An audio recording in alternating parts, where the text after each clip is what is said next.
నేను వార్తలు రాయడం ఆపకపోతే పెదనాన్ని దెబ్బతీస్తానని ఆయన అంత చూస్తానని బెదిరిస్తున్నాడు. వీడు మన చందుని చంపాలని చూస్తున్నాడు. నోరు ముయ్యరా.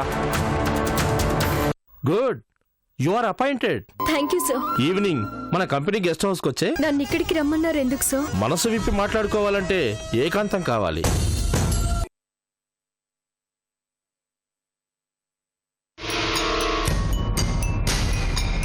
ఆఫీసులో ఏం పని ఉంటుంది? ఇక్కడైతే చాలా మాట్లాడుకోవచ్చు.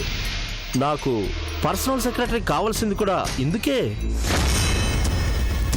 సారీ సార్, నాకు ఇలాంటి జాబ్ అవసరం లేదు. ఒకసారి జాబ్ ఇవ్వాలని ఫిక్స్ అయ్యాక ఇక నీ ఇష్టం ఏమీ ఉండదు. ఒక్కరోజైనా నువ్వు నా దగ్గర జాబ్ చేయాల్సిందే. 1 డే చేసి నీకు కావలసినంత నువ్వు తీసుకెళ్ళు. నాకు అవసరం లేదు.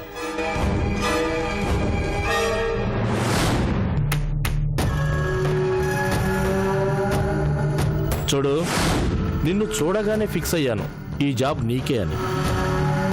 అంత ఆశగా జాబ్ ఇచ్చి నీతో సేవలు చేయించుకోకుండా ఎలా పంపిస్తాను?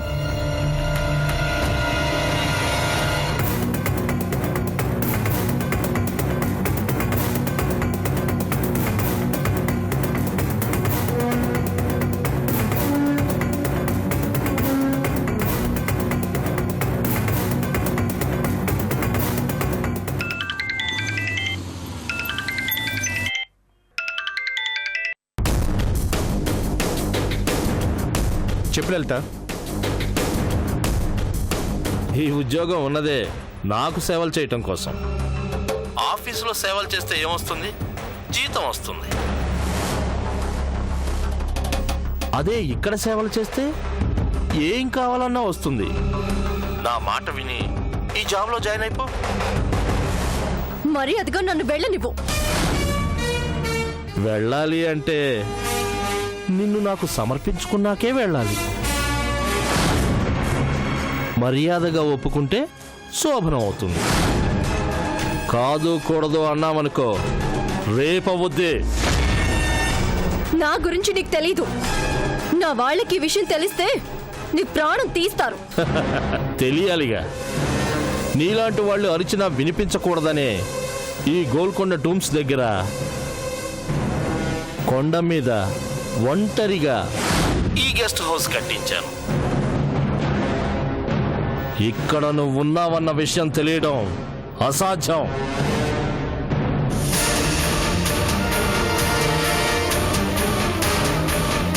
రా, మర్యాదగా వచ్చేయ్. నీకోసం ఎవ్వరూ రారు. ఈ పూటకి గదిలో నువ్వు నేను అంతే. ఈ విషయం 3వ కంటికి తెలీదు. రా రా, రమ్మంటుంటే.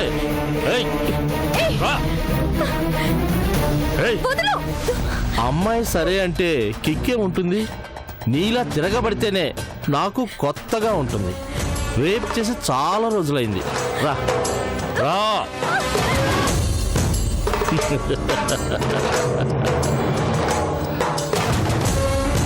చూడు, కష్టం అన్నావు.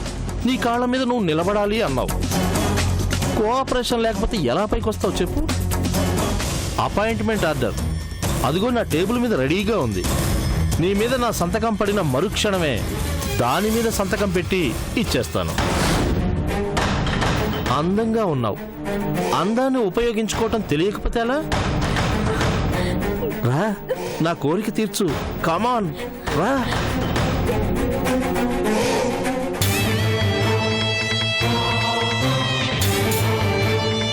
ఎవడ్రా నువ్వు?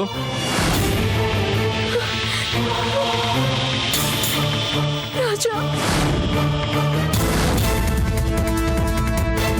రై,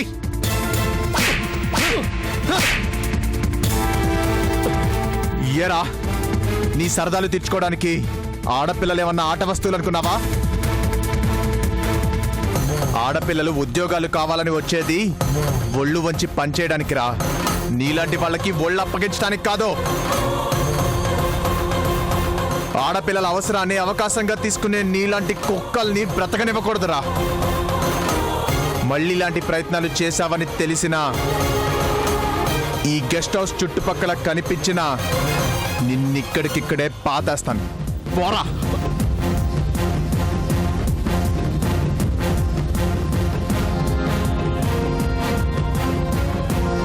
పదలల్లి.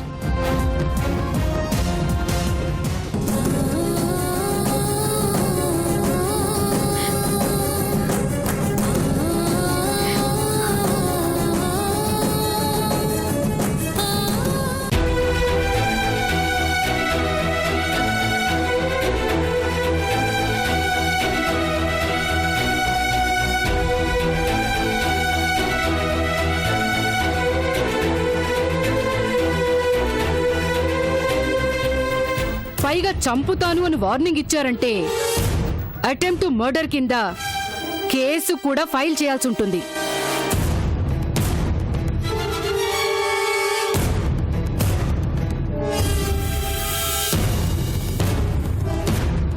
మరోసారి లలిత గారిని బాధ పెట్టినట్టు తెలిసిందంటే నెక్స్ట్ టైం నేను రావటం అంటూ ఉండదు. మీరే స్టేషన్కి రావాల్సి ఉంటుంది.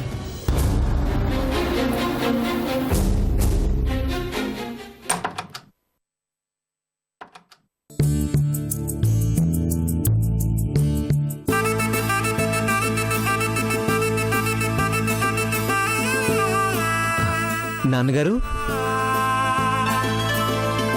రండి.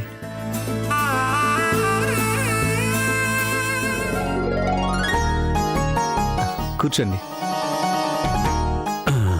మంచినీళ్ళు తెమ్మంటారా? ఏమొద్దులే గాని ఇలారా కూర్చో. ఎన్నాళ్ళైందిరా నేను చూసి. అంత దూరంగా మీరు ఎందుకు నాన్నగారు? రమ్మంటే మీరేమో రారు. ఎలా రమ్మంటావురా? ఆస్తుల వరకైతే అమ్ముకుని రావచ్చు. అంతమంది జనాల అభిమానాల్ని అవన్నీ వదిలేసి ఎలా రాగలను చెప్పు? నువ్వేంటి అలా ఉన్నావు? నాకేంటి నాన్నగారు, బానే ఉన్నానుగా. ఏం బాగున్నావు? మొహం చూడు ఎలా పీకిపోయిందో. పైగా మనిషి కూడా బాగా తగ్గావు. అదా, అది వర్క్ టెన్షన్ వల్ల అంతే. అంతేనా? మరేదైనా ఉందా? అయ్యో మరేం లేదు.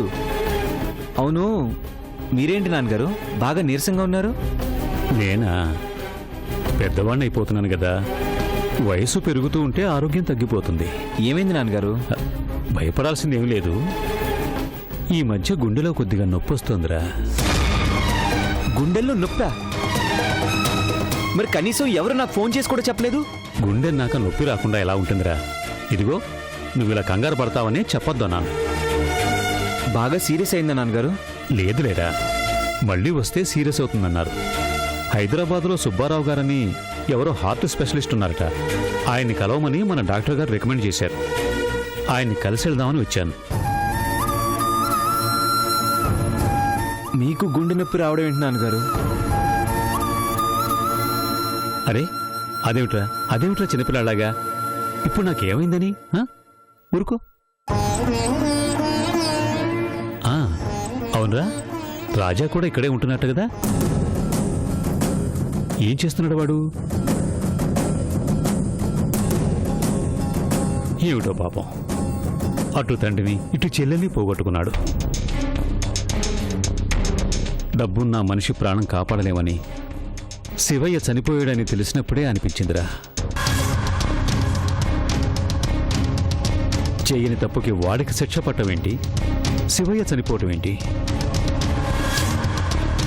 ఏమిటోరా, అంత అర్థం కాకుండా ఏవేవో జరిగిపోయాయి. అప్పటికే వాణ్ణి విడిపించాలని మన ఎమ్మెల్యే గారితో కూడా మాట్లాడానురా. శిక్ష పడిపోయింది, ఏమీ చేయలేమన్నారు. పోన్లే, మొత్తానికి స్నేహితుని కూడా హైదరాబాద్ రప్పించుకున్నావు. ఇంతకీ ఏం చేస్తున్నాడు వాడు? వాడు బానే ఉన్నాడు నాన్నగారు. నేను అడుగుతున్నది ఏం చేస్తున్నాడో అనిరా, ఎలా ఉన్నాడు అని కాదు. వాడు అది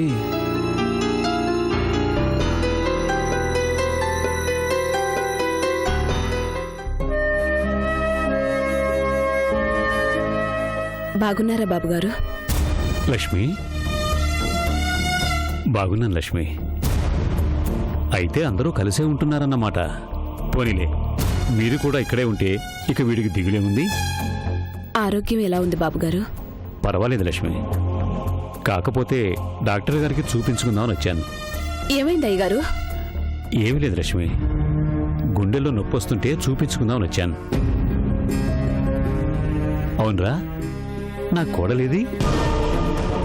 వచ్చి ఇంతసేపు అయినా కనిపించదేమిటి? లల్లి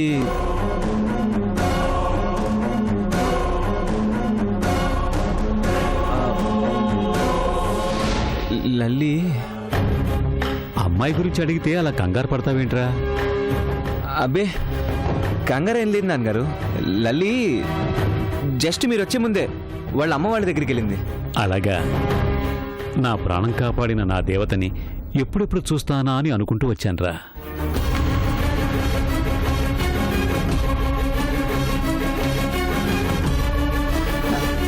వచ్చేస్తుందిలేయా.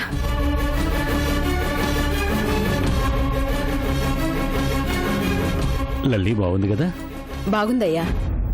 మన ఇంట్లో తనకేం లోటుంటుంది? వీడి పనుల్లో వీడు బిజీగా ఉంటాడు కదా, అమ్మాయిని ఎలా చూసుకుంటున్నాడో అని. ఎన్ని పనులున్నా లల్లిని పువ్వుల్లో పెట్టి చూసుకుంటాడయ్యా. మొత్తానికి ఇద్దరూ సంతోషంగా ఉన్నారు. నాకది చాలు. సర్లే గాని అమ్మాయికి నేను వచ్చానని కబురు చెయ్యి. సరే నాన్నగారు, ప్రయాణం చేసి వచ్చారు కదా, మీరు వెళ్ళి రెస్ట్ తీసుకోండి. అలాగే. రండి.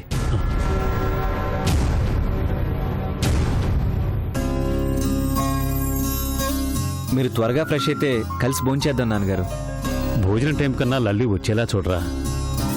నా దేవతని ఎప్పుడెప్పుడు చూస్తానా అని మనసు తాతహలాడిపోతుందిరా. అలాగే నాన్నగారు, మీరు రెస్ట్ తీసుకోండి.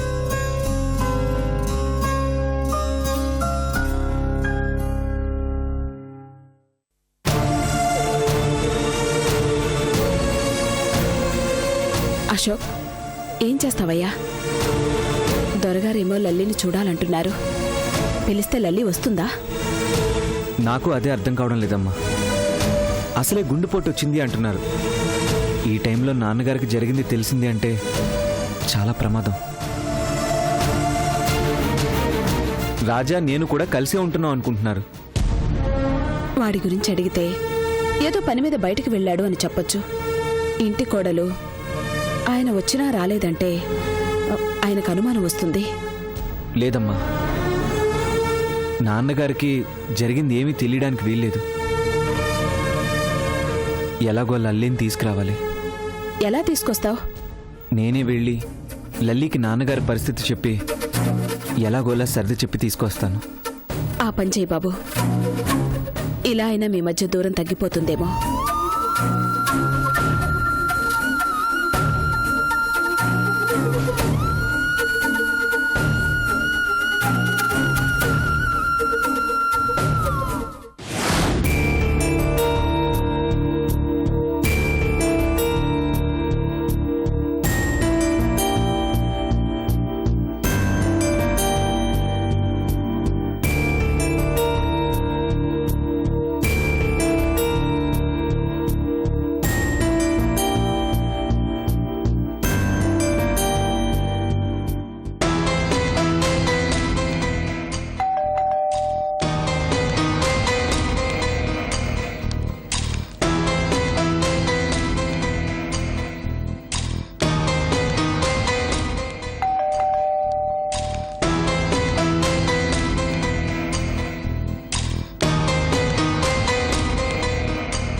ఒకసారి చెప్తే అర్థం కదా నీకు? మళ్ళీ ఎందుకు వచ్చావు? నీతో మాట్లాడాలని వచ్చాను లల్లి. ఏం మాట్లాడతావు? చంపేస్తాను, నరికేస్తాను, ఇవేగా. ఛీ!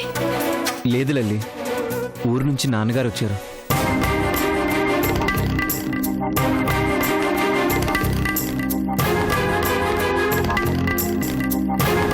ఆయన రాగానే నీ గురించి అడిగారు.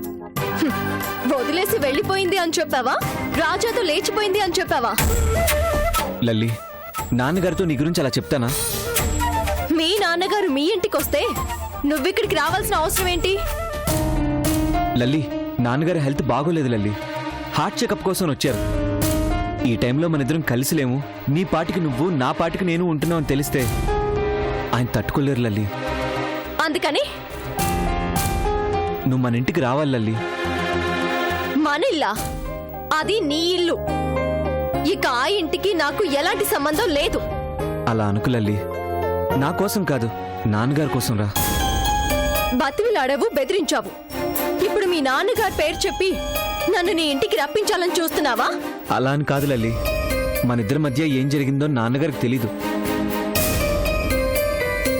మనం ఎప్పట్లాగే కలిసిమెలిసి సంతోషంగా ఉన్నాం అనుకుంటున్నారు. లేదు, మనం ఇలా విడివిడిగా బ్రతుకుతున్నాం అంటే హార్ట్ పేషెంట్, ఆయన తట్టుకోలేరు లల్లి. నలుగురి దృష్టిలో, నా వాళ్ళ దృష్టిలో నన్ను తిరుగుబోద్దాన్ని చేశావు. నువ్వు మాత్రం మీ నాన్నగారి దృష్టిలో మంచివాడిగానే ఉండాలి, అంతేగా? ఇప్పుడు అవన్నీ మాట్లాడే టైం లేదు లల్లి. నాన్నగారికి నువ్వేదో బయటికి వెళ్ళావన్నట్టుగా చెప్పాను. నువ్వు రాలేదంటే నాన్నగారికి నిజం తెలిసిపోతుంది. తెలియనివ్వు. నీ గురించి గొప్పగా ఊహించుకుంటున్న ఆయనకి నువ్వేంటో, నీ నిజ స్వరూపం ఏంటో తెలియాలిగా. నా గురించి తెలియడం ముఖ్యమా? ఆయన ఆరోగ్యం ముఖ్యమా? రాజా నేను విడిపోయిన విషయం కూడా ఆయనకు తెలియకుండా మేనేజ్ చేశాను. నా పరిస్థితి అర్థం చేసుకో లల్లి. నా పరిస్థితే నాకు అర్థం కాని స్థితిలో ఉన్నాను. నేను ఎవరి పరిస్థితి పట్టించుకోలేను. లల్లి, అలా మాట్లాడద్దు. నాన్నగారి ప్రాణం ఇప్పుడు నీ చేతిలో ఉంది. బాధపడే విషయాలు, భయపడే విషయాలు ఆయనకు తెలియనివద్దని డాక్టర్ గారు చెప్పారు. ఈ టైంలో నువ్వు నాకు సహాయం చేయకపోతే మా నాన్నగారు నాకు దక్కరు. నీ దాకా వచ్చేసరికి మనుషుల విలువ, ప్రాణం విలువ తెలిసొచ్చిందా? ఏ రాజా తండ్రిది ప్రాణం కాదా? చేతికందిన డబ్బుని హాస్పిటల్లో కట్టకుండా చేసావే, ఆ రోజు బుద్ధి ఏమైంది? నీ దుర్మార్గం బయటపడుతుంది అని సీతమ్మ ప్రాణాలు తీసావే, అవన్నీ ప్రాణాలు కావా? వాళ్ళంతా మనుషులు కాదా? తప్పే, నేను చేసిన తప్పే. అందుకు మా నాన్నగారు ప్రాణాలు తీసుకోవద్దు. ఆయన ఇక్కడుండరు, హాస్పిటల్లో ట్రీట్మెంట్ చేయించుకుని వెళ్ళిపోతారు. ఈ 4 రోజులు ఆ ఇంట్లో ఆయన కళ్ళ ముందు ఉంటే చాలు. ఆ తర్వాత నీ ఇష్టం వచ్చినట్టు నువ్వు ఎక్కడైనా ఉండు. ప్లీజ్ లల్లి. నేను రాను.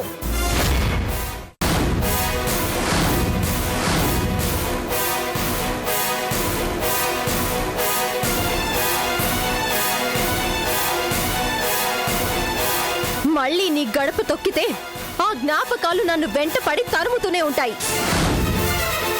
నువ్వు కళ్ళ ముందున్న ప్రతి క్షణం నువ్వు చేసిన దుర్మార్గాలు గుర్తొస్తూనే ఉంటాయి. ఆ నరకం భరించలేకే దూరంగా వచ్చాను. మీ నాన్న కోసం ఆ నరకం నేను భరించలేను. నేను ఎవరి కోసం రాలేను. వెళ్ళిపో ఇక్కడి నుంచే. లల్లి ప్లీజ్. వెళ్ళిపో. నేను రావడం అంటే నిన్ను క్షమించడమే. అది నా కంఠంలో ప్రాణం ఉండగా జరగదు.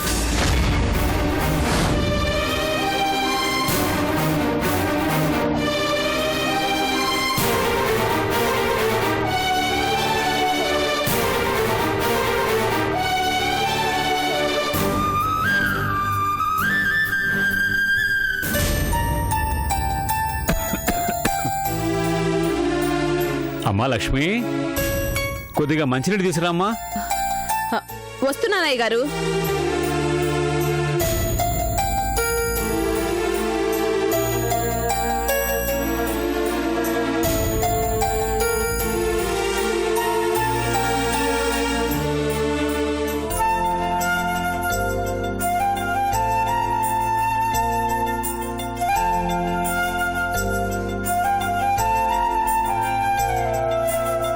అమ్మా లక్ష్మి, లల్లికి నేను వచ్చిన విషయం కబురు చేశారా?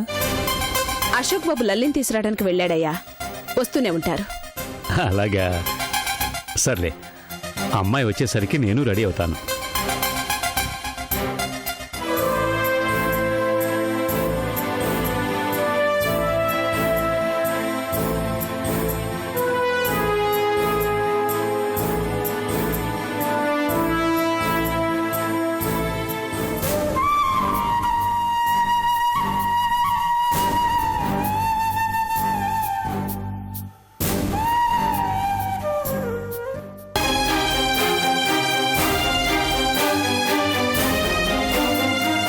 అమ్మాయికి నేను వచ్చానని కబురు చేయి.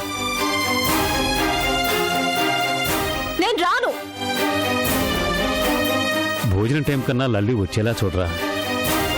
నా దేవతని ఎప్పుడెప్పుడు చూస్తానా అని మనసు తహతహలాడిపోతోందిరా. మళ్ళీ నీ గడప తొక్కితే ఆ జ్ఞాపకాలు నన్ను వెంటపడి తరుముతూనే ఉంటాయి.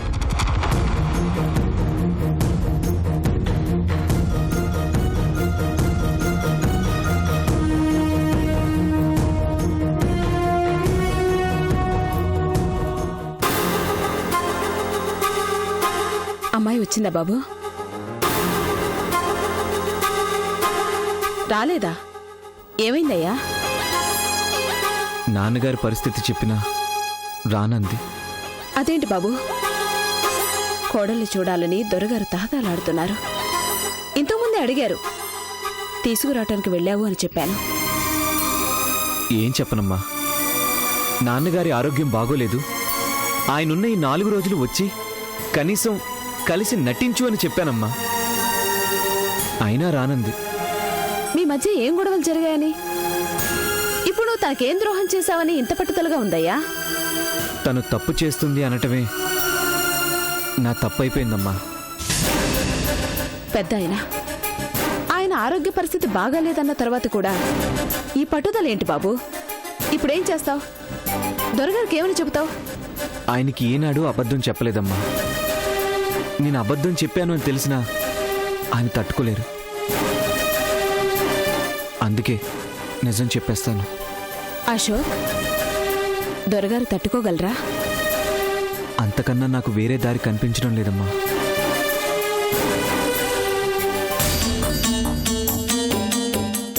వచ్చేసావా? అమ్మాయి ఎదురా? నాన్నగారు, అసలేం జరిగిందంటే అమ్మాయి గురించి అడుగుతుంటే ఏం జరిగిందంటావేంట్రా? అసలు ఏమైంది నీకు? ఏమిటా తడబాటు? లల్లి ఏది? అది నాన్నగారు, లల్లి